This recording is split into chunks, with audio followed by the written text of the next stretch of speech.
శ్రీ మహాగణాధిపతయ నమః. ఐం మహాసరస్వత్యే నమః. శ్రీ లలితాంబికాదేవ్యే నమః. ఉగాది పండుగ సందర్భముగా కొత్త సంవత్సరము ద్వాదశ రాశుల వాళ్లకు ఎలా ఉండబోతూ ఉన్నది, ఈ 12 రాశుల వాళ్లకు కూడా ఎటువంటి ఉపయోగాలు ఉన్నాయి, మేలు జరుగుతుంది. ఈ విశ్వావసు నామ సంవత్సరము క్రోధీనామ సంవత్సరం అనేటువంటిది అయిపోయి ఇప్పుడు విశ్వావసు అనేటువంటి పేరుతో కొత్త సంవత్సరము ప్రారంభమవుతూ ఉన్నది. కనుక ఎప్పుడు ప్రారంభమవుతుంది అంటే ఆదివారం రోజు ఉగాది పండుగ అయినది. చూడండి, ఆదివారము అయ్యింది అంటే ఎప్పుడైనా మనకేమిటి అంటే ఏ వారం అయితే అవుతుందో ఆ వారానికి అధిపతి రాజు అవుతాడు. అందువలన సూర్యుడు రాజు అయినాడు ఈసారి. ఇక్కడ సూర్యుడు రాజైనాడు అని అనంగానే ప్రతి వాళ్ళ జీవితంలో కూడా రవి అంటే సూర్యుడు ఉన్నతమైనటువంటి స్థితిలో ఎవరెవరి జాతకాల్లో అయితే ఉంటాడో వాళ్లకు అద్భుతమైనటువంటి ప్రకాశాన్ని ఇస్తాడు, ఆరోగ్యాన్ని ఇస్తాడు. మామూలుగా గ్రహాలకు రాజు రవి మనకు తెలిసినటువంటిదే. కానీ ఎవరెవరి జాతకాల్లో అయితే సూర్యుడు అనుకూలవంతముగా ఉంటాడో వాళ్లను ఒక ఉన్నతమైనటువంటి స్థితికి తీసుకువెళ్ళటం అనేటువంటిది జరుగుతుందిగాక. కాబట్టి ఇవి రాసులు అని చెప్పటం అనేటువంటిది సామాన్యముగా ప్రతిసారి చెప్పినట్టుగానే చెబుతాం. ఎవరు ఆందోళన చెందాల్సినటువంటి పనేమీ లేదు. నిజానికి అందరికీ అద్భుతముగానే ఉంటుంది. చిన్న చిన్న ఏవో దోషాలు అవి ఇవి ఉంటే కాస్త పరిహారాలు అనేటువంటివి సర్వ సామాన్యమైనటువంటి విషయమే కదా. అందువలన ఎవరెవరైతే వాళ్ళ లగ్నాన్ని బట్టి, ముందు లగ్నం అనేటువంటిది చాలా అవసరం. ఎప్పుడు కూడా ఏ లగ్నములో పుట్టాము, లగ్నానికి ద్వితీయంలో ఎటువంటి గ్రహాలు ఉన్నాయి, ఇవన్నీ కూడా చాలా చూసుకోవాల్సినటువంటి అవసరం ఏర్పడుతుంది. అందువలన ఈ విశ్వావసు నామ సంవత్సరము కొత్త సంవత్సరము సందర్భముగా 12 రాసుల వాళ్లకు ఒక్కసారి ఎలా ఉంది ఏమిటి అనేటువంటి విషయాన్ని ఇప్పుడు మనం తెలుసుకోబోతూ ఉన్నాము. వృశ్చిక రాశి వారికి ఈ సంవత్సరము ఎలా ఉండబోతుంది అంటే కొంచెం మిశ్రమ ఫలితాలు గోచరిస్తూ ఉన్నాయి.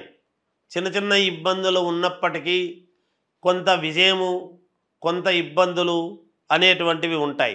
ఆదాయము 2, వ్యయం 14, రాజపూజ్యత 5, అగౌరవము 2.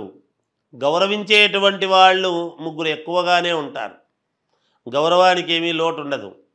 అయితే మీకు ఉన్నదల్లా ఏమిటి ఈ రాశి వాళ్లకు అంటే జనాల్లో విపరీతమైనటువంటి నరదృష్టి, శత్రుత్వము మీ మీద. వీడు బాగుపడుతున్నాడే, వీడు యోగవంతముగా ఉన్నాడే, వీడు ఒక వెలుగుతున్నాడే అనేటువంటి భావనతో ఈర్ష్య, ద్వేషాలు అనేటువంటివి ఈ సంవత్సరం కొంచెం ఎక్కువ అవుతాయి మీకు. కనుక తగిన జాగ్రత్తలు తీసుకోవాల్సిన అవసరము ఉంటుంది.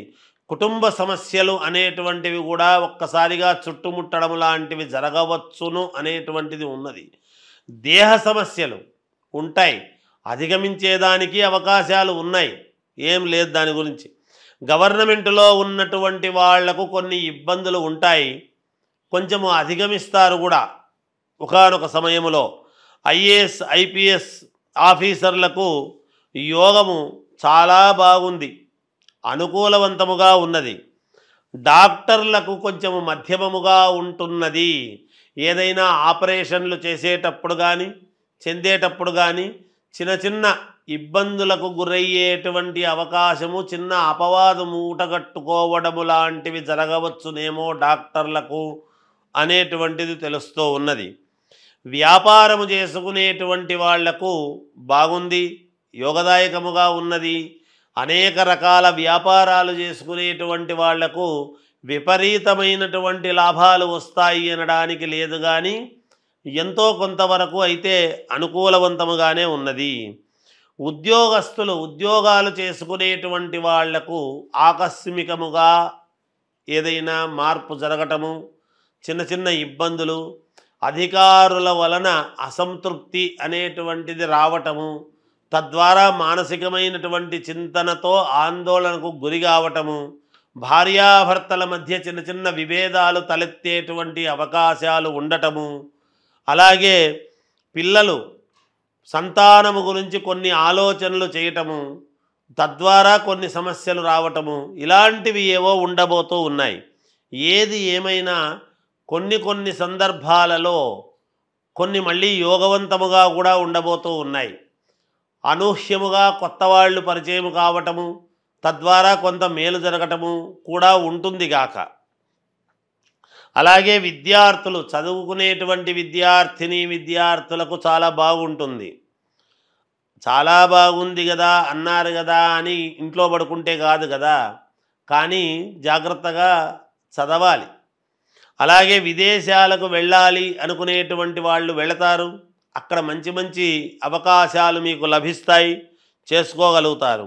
సినిమా రంగంలో ఉండేటువంటి వాళ్లకు కొంచెము జాగ్రత్తలతో అడుగులు వేయండి, మేలు జరుగుతుంది.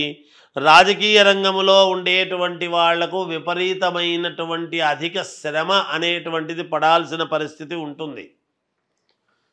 మేమేదో అనుకున్నాము, సునాయాసముగా ఇది అయిపోవాల్సినటువంటిది అయిపోలేదు అని అధిక శ్రమపడి చివరికి యోగము పొందేటువంటి అవకాశము ఉంటుంది గాక. ఎంత శ్రమపడితే అంత యోగము మీకే ఉంటుంది గాక. ఇంకా మెరుగైనటువంటి ఫలితాలు సాధించుకోవాలి అంటే మీ వ్యక్తిగతమైనటువంటి జాతకాన్ని పరిశీలన చేసుకోండి.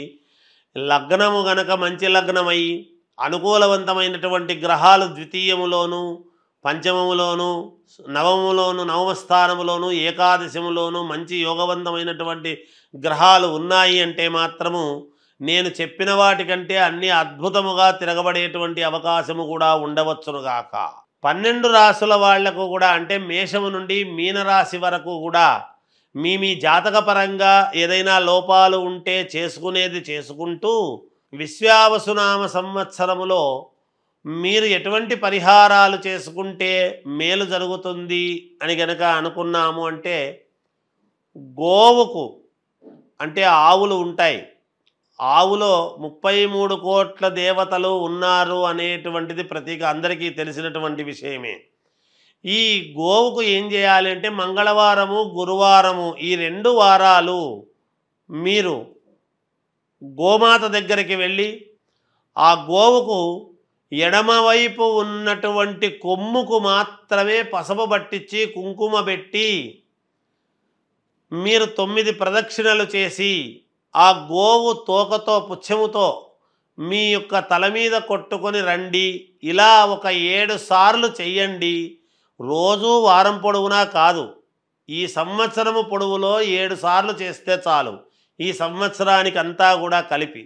లేదా ఈ ఉగాది పండుగ అయిన నెలలోనే 7 సార్లు చేసుకున్నారు అంటే కూడా సంవత్సరం అంతా పని చేస్తుంది. అది కూడా కాదా అంటే ఓ శ్రావణ మాసము, కార్తీక మాసము ఇలాంటి మంచి మంచి మాసాల్లో చేస్తాము 1-2 సార్లు అనుకొని అలా చేసుకున్న పుణ్యఫలమే.